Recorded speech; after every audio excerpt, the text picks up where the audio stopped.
Hello everyone, welcome back to the channel. In today's video, I'll be showing you how to fix the App Store resume button not working or not loading in iOS 26. Guys, if your iPhone gets stuck when you tap resume while downloading or updating apps, don't worry. I'll share some simple fixes that usually solve the problem. So let's get started without wasting any time.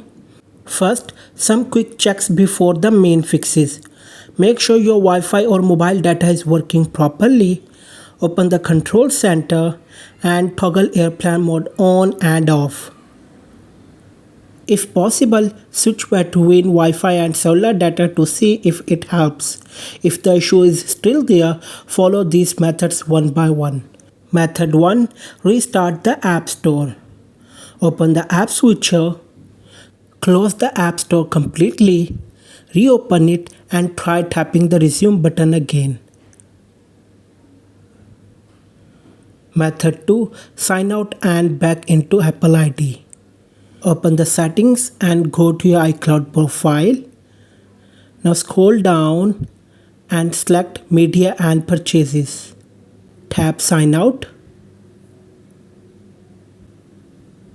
Wait for 30 seconds, then sign back in with your Apple ID.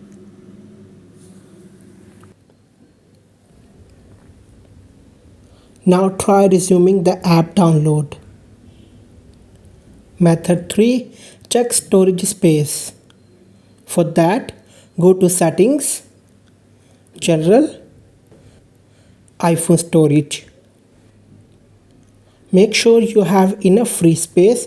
If storage is low, delete unnecessary apps, photos or videos, then try again. Method 4. Clear app usage data. Open the App Store. Tap on your profile icon. Swipe down and tap Personalized Recommendations. Select Clear app usage data and confirm.